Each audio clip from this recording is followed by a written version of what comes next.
네, 다음 주 이제 다보스 온라인 포럼이 개최가 됩니다. 사실 작년 다보스 포럼 때만 하더라도 이런 상황이 올 줄은 몰랐을 것 같은데 올해는 아무래도 코로나 때문에 좀 다르게 진행이 되겠죠. 네, 다보스 포럼은 원래 스위스 다보스에서 매년 연초에 열리는 회의인데요. 네. 올해는 코로나 때문에 오는 5월에 싱가포르에서 열릴 예정입니다.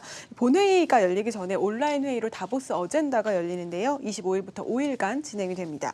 올해 주제는 신뢰 재건을 위한 해입니다. 전 세계적으로 급증하는 실업과 불평등 문제, 그리고 글로벌 경제 위기와 기후 변화에 대한 논의가 진행될 예정입니다. 네, 이 다보스 포럼에서 다뤄진 주제들이 또 향후 산업을 주도할 만큼 또 중요한 키워드로 작용을 해왔는데요. 이번 다보스 어젠다에서는 어떤 점에 좀 주목을 해봐야 될까요? 네, 세계경제 포럼에는 글로벌 주요 인사들이 모두 참여를 합니다. 네. IMF 총재를 비롯해서 유럽 중앙은행 총재 그리고 UN 사무총장 등뿐만 아니라 100개국 주요 수장들이 참여를 하기 때문에 코로나로 침체된 경기를 어떻게 좀 회복할 것인가에 대해서 많이 논의를 할 것으로 보이고요. 특히 백신 문제 또 넘쳐나는 유동성에 대한 이야기들이 나올 것으로 예상이 됩니다.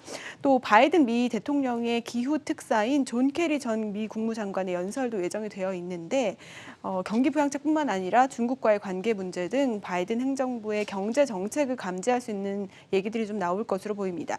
또 이들의 이야기가 각국의 경제 정책에 영향을 미치기 때문에 우리도 주목을 해볼 필요가 있습니다. 네, 또 들려오는 소식이 이제 문재인 대통령도 기조 연설자로 참여를 한다는 소식이 전해지고 있는데 주로 어떤 내용들이 언급될 걸로 보이나요? 네, 우리나라가 이 코로나 극복하면서 방역 모범 국가다라는 평가를 많이 받았었잖아요. 네. 때문에 문 대통령이 그에 관련된 연설을 할 예정입니다. 글로벌 보건과 경제 위기 대응을 주제로 연설을 할 예정인데요. 세계경제포럼은 10개국 주요 정상들에게 초청장을 보내서 국가별 특별회의를 개최를 하기로 했는데 문 대통령도 여기에 초청이 된 겁니다. 문 대통령은 27일 기조 연설을 한 뒤에 글로벌 기업 CEO들과의 질의응답 시간을 또 가질 예정입니다. 또 국내 기업인들 중에서는 유일하게 신학철 LG화학 부회장도 이번 회의에 참석을 하게 됐는데요. 신 부회장은 기후변화 대응 방안 세션에 패널로 참석을 해서 탄소 중립 성장 전략과 기후변화 대응을 위한 국제 공조 방안에 대해서 논의를 펼칠 예정입니다. 네, 자 그리고 또 다음 주 화요일에는 지난해 경제 성장률이 발표가 되는데요. 코로나19 여파로 마이너스 성장은 좀 피할 수 없는 모습이죠. 네, 맞습니다. 다음 주 한국은행이 26일에 지난해 4분기 성장률뿐만 아니라 연간 성장률까지 발표를 할 예정인데요. 네. 우선 주요 기관들이 전망한 한국의 올해 성장률을 좀 보면요. 대체로 마이너스 1%대가 나올 것으로 예측이 되고 있습니다. 이번에 마이너스가 나오면 IMF 외환위기 이후에 22년 만에 처음으로 마이너스가 되는 건데요. 코로나가 시작된 지난 1분기 성장률은 마이너스 1.4%로 시작을 해서 충격을 줬고 또 2분기에는 확산세가 심해져서 마이너스 3.3%까지 떨어졌습니다. 또 3분기에는 수출이 좀 회복되면서 2.1%까지 뛰어 올랐지만 4분기에는 이 사회적 거리두기가 좀 길게 이어졌기 때문에 내수의 충격을 받아서 3분기 때보다는 조금 안 좋은 성과가 나올 것으로 예상됩니다. 들어보면 확실히 코로나 상황에 따라서 좀 등락이 있었던 것 같은데 그래도 사실 글로벌 국가들과 비교했을 때는 선방한 편으로 좀 봐도 되지 않습니까? 네, 맞습니다. 이 OECD 전망을 좀 살펴보면 우리나라가 마이너스 폭이 좀 큰 편이 아닙니다. 전 세계 평균은 마이너스 4.2% 정도 될 것으로 보이고요. 유로존은 마이너스 7.5%, 미국도 마이너스 3.7%에 그칠 것으로 보입니다. 어제 일본 중앙은행도 일본의 지난해 성장률이 마이너스 5.6%를 기록할 것으로 예측을 했는데요. 고통스러웠지만 국민들이 협조를 좀 잘했기 때문입니다.